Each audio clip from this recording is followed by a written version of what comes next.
पुराण कथा महालक्ष्मी को श्रीहरि अभिशाप। दिने प्रभु श्रीहरि क्षीर समुद्र रे शेषनाग उपरे बसी बसी विरक्त हो जाइथिले।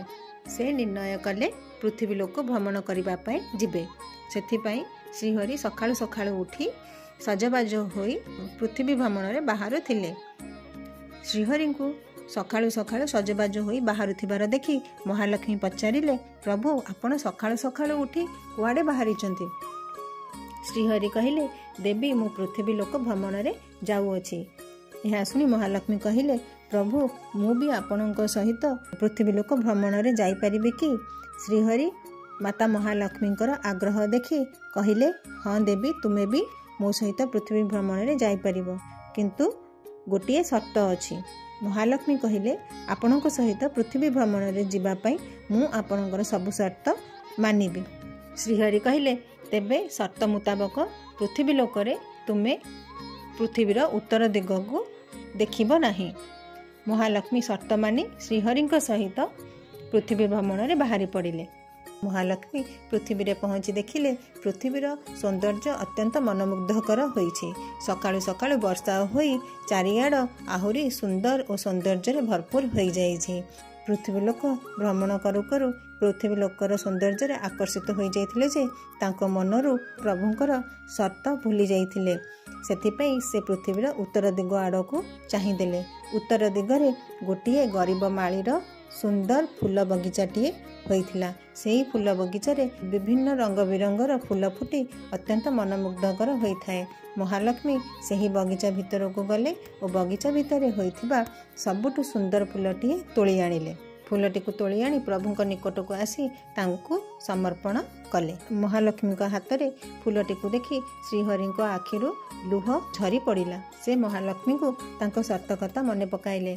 महालक्ष्मी प्रभु मुहर यही कथा शुणी क्षमा प्रार्थना कले और कहिले, प्रभु पृथ्वीर सौंदर्य एते मनमुग्धकर एते आकर्षित थिला जे मु तुमर शर्त भूली जाइथिली। भूल बसत उत्तर दिग को चाहि देइछि, मते क्षमा कर।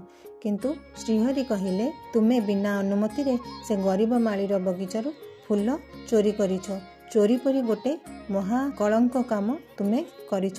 सेथिपई तुमको 3 वर्ष से गरीब माळी घरे रही तांकर सेवा करबा को पड़िबो और 3 वर्ष पर मु तुमको वैकुंठपुर नबा पई आसीबी। एहा कही श्रीहरि वैकुंठ को गमन कले और महालक्ष्मी गरीब झियो बेसरे से गरीब माळी पाखक गले। झियोटी को देखी माळी पचारिले, मारे तू किए? झियोटी कहला, मोर केही नाहंती, मते किछि काम दियो, मु आपणकर सब काम करदेबी। हेले माळीटी बहुत भल स्वभावर थिला। से तार स्त्री और 3टी झियो सहित तांको झियो भावे ग्रहण करी तांको घरे रखिले। एहा परे दिनकु दिन गरीब माळीर उन्नति हबाकू लागिला। से गरीबरु धनी हेले। देखु देखु 3 वर्ष बीतीगला। माळीटी भाबिबाकू लागिला, एई झियोटी निश्चय देवी होइथिबे, काहींकि ना झियोटी आसीबा ठारू तार उन्नति होई छलिछि। एहा भाबी से घर को गले। हेले घर द्वार मुहरे माळी अलंकार सुसज्जित होई देवी प्रतिमा को देखिले। से बुझीगले आउ केही नुह, से झियोटी ही माता महालक्ष्मी झियो झियो रूपे ता घरे 3 वर्ष थिले। माळीटी देवींक सामने रे आंठेई मुंडिया मारी क्षमा मागिले और कहिले, मते क्षमा कर, मु मूर्ख आपन को चिन्ह न पारी झियो भाबरे मो खेत और घरर काम कराइले। माळीर स्त्री और झियो 3टी महालक्ष्मी को क्षमा प्रार्थना करिले। महालक्ष्मी तांकर कौनसी दोष नहीं कही आशीर्वाद देले और श्रीहरिंक सहित विजय रथरे बसी वैकुंठपुर गमन कले।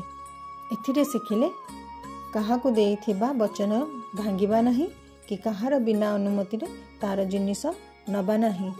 जदि आपनको मोर एही वीडियोटी भल लागि थाए तेबे लाइक, सब्सक्राइब और शेयर करने को भूलिबेनी। धन्यवाद।